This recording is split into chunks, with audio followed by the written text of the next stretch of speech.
ये जन आंदोलन है। ये आज़ादी के बाद ये दूसरा आज़ादी, ये ईवीएम से आज़ादी का आंदोलन है।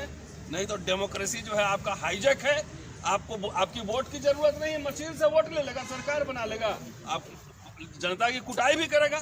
इसलिए अपने हक हकूक जिस ड्रीम के साथ डॉक्टर अंबेडकर, कॉन्स्टिट्यूएंट असेंबली के लोग, जवाहरलाल नेहरू, तमाम ऐसे लोग ने एक पार्लियामेंट्री डेमोक्रेसी की कल्पना की थी, उसको जिंदा रखने के लिए हमें आंदोलन लड़ना पड़ेगा। तो सवाल ये है कि सब जब इतनी आवाजें उठ रही, देश भर में आवाजें उठ रही कि भाई ईवीएम से नहीं, ईवीएम किसी भी फॉर्म में टेक्निकल चीज से कहीं भी कोई भी मैनिपुलेशन हो सकता है। अभी आप ईवीएम कर रहे हैं, वीवीपैट कर रहे हैं। अभी राजेंद्र पाल गौतम साहब 3 स्टेज समझा रहे थे कि भाई जो पोल डाला और तमाम तरह के मैं नहीं समझता, मैं नहीं समझ पाता। तो जहां पर मोदी साहब खुद कह रहे हैं कि भाई पहले 80 करोड़ लोगों को 5 किलो देते थे, अब प्रमोशन हो गया, शायद 81 या 83 करोड़ हो गए। इंडियन एक्सप्रेस का एक रिपोर्ट और आप जाके देख सकते हैं, survey of education 2023, most rural kids between 14 to 18 cannot do class 3 maths.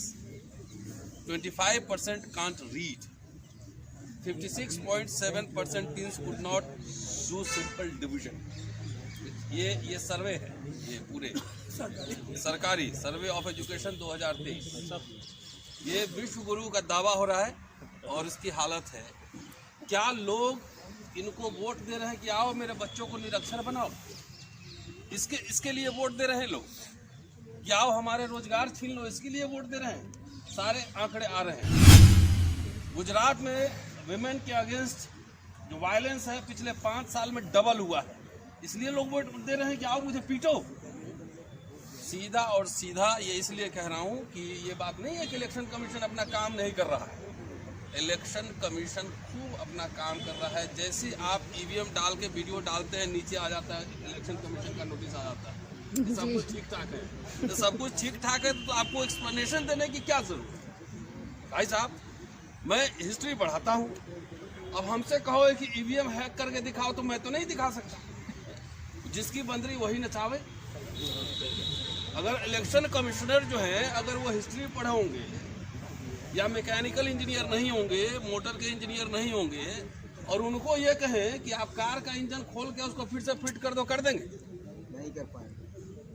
नहीं कर पाएंगे ना। तो सवाल ये है कि सब जब इतनी आवाजें उठ रही, देश भर में आवाजें उठ रही कि भाई ईवीएम से नहीं, ईवीएम किसी भी फॉर्म में टेक्निकल चीज से कहीं भी कोई भी मैनिपुलेशन हो सकता है। अभी आप ईवीएम कर रहे हैं, वीवीपैट कर रहे हैं। अभी राजेंद्र पाल गौतम साहब 3 स्टेज समझा रहे थे कि भाई जो पोल डाला और तमाम तरह के मैं नहीं समझता, मैं नहीं समझ पाता। तो जहां पर मोदी साहब खुद कह रहे हैं कि भाई पहले 80 करोड़ लोगों को 5 किलो देते थे, अब प्रमोशन हो गया, शायद 81 या 83 करोड़ हो गए। जहां पे एजुकेशन की ये हालत है, जहां मैं बैठ के कह रहा हूं कि मैं टेक्निकल बातें नहीं समझ सकता, तो वहां पर जो 40% से ज्यादा बिलो पॉवर्टी लाइन पॉपुलेशन है, जहां पे लिटरेसी का रेट इतना खराब है, एजुकेशन के आंकड़े मैं ही बता रहा हूं, वहां पे टिंटेड एकदम डार्क वाला आप लगा के मशीन में डार्क वाला लगा के कह रहे हो कि 7 सेकंड में अपना वोट चेक कर लो।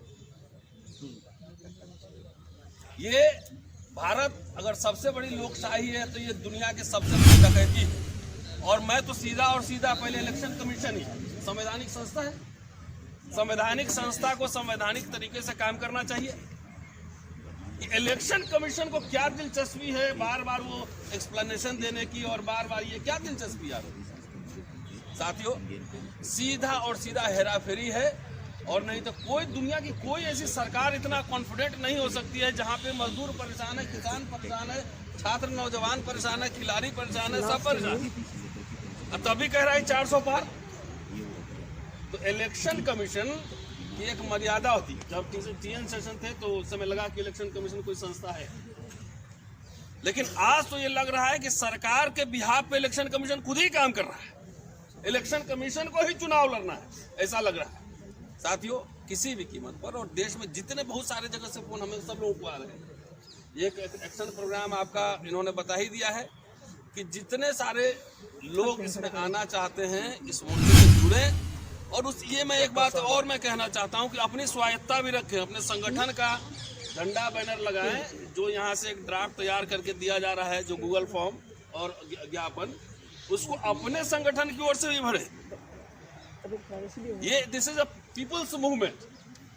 ये कोई कॉपीराइट लेके हम लोग नहीं बैठे हुए। इसी तरह रोस्टर की लड़ाई हम लोगों ने जीती थी, कि इसको लोगों का आंदोलन बनाया था। ये सब आप ही का, आप अपने अपने झंडा बैनर लगाओ। तो इसीलिए मैं ये अपील भी है, 2 दिन बाद वो नंबर ठीक होकर शायद दूसरा नंबर रिलीज करेंगे, तो वही यही नंबर रहेगा। यही नंबर है। तो कुछ टेक्निकल एरर है, वो ठीक हो जाएगा, उसके बाद यही नंबर रहेगा। कि साथियों, इसलिए हर कीमत पर भाई सिंपल आप 3-4 स्टेज बता रहे हो, सिंपल मुझे पन्ना दो, मुझे उसमें दिख जाए कि कहाँ साइकिल है, कहाँ हाथी है, कहाँ हाथ है, मुहर मारेंगे, डब्बे में डालेंगे। इतनी सिंपल प्रक्रिया को आप इतना, आपका कोई भी आर्गुमेंट यहाँ पे चलेगा नहीं। क्या होगी? एफिशिएंसी। तो एफिशिएंसी का है, आप मान लो कि 30 दिसंबर को आप इलेक्शन कहीं एक वोट हुआ, पहला चरण, और 7वां चरण हुआ 28 जनवरी को, और रिजल्ट ला रहे हैं 7 फरवरी को, तो कितना 37 दिन का। तो इलेक्शन कमीशन को इतना हड़बड़ी क्यों है? जब हम कहा कह हम करके ठीक है 10 दिन बाद ही आएगा, लेकिन अच्छे से काउंट कर लो जी। जब लोगों ने कहीं मेमोरेंडम दिया है कि हम लोग को हड़बड़ी है कि आज काउंट करके बताओ, तो ये तानाशाही इलेक्शन कमीशन की है, और वो भी सरकार के इशारे पर। सरकार के इशारे पे कोई इनका आर्गुमेंट चल नहीं रहा है, न टाइम बच रहा है, न पैसा बच रहा है। इतने मशीन पे मशीन बने जा रहे हैं, और लाखों इंजीनियर इसमें इन्वॉल्व होते हैं, 543 नहीं, हजारों की संख्या में इन्वॉल्व होंगे। So let's make it a people's movement. EVM का विरोध हर मोर्चे पर होगा। अभी कार्यक्रम सब लगा है। इसके अलावा पॉलिटिकल पार्टी से भी हम लोग अनुरोध कर रहे हैं कि वो अपने मैनिफेस्टो में डालें और चुनावी इसको बनाएं। ये जन आंदोलन है, ये आज़ादी के बाद ये दूसरा आज़ादी, ये ईवीएम से आज़ादी का आंदोलन है। नहीं तो डेमोक्रेसी जो है आपका हाईजैक है।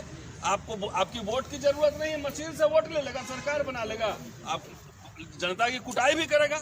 इसलिए अपने हकूक, जिस ड्रीम के साथ डॉक्टर अंबेडकर, कॉन्स्टिट्यूएंट असेंबली के लोग, जवाहरलाल नेहरू, तमाम ऐसे लोग ने एक पार्लियामेंट्री डेमोक्रेसी की कल्पना की थी, उसको जिंदा रखने के लिए हमें आंदोलन लड़ना पड़ेगा। मैं आपको ये भी याद दिलवा दूं कि इनका जो पेरेंट ऑर्गेनाइजेशन है आरएसएस, उस समय भी जब संविधान सभा बनी थी, जब संविधान बना था, लागू हुआ था, उस समय भी इन्होंने कहा था कि संविधान को हम नहीं मानते और मनुस्मृति हमारा संविधान है।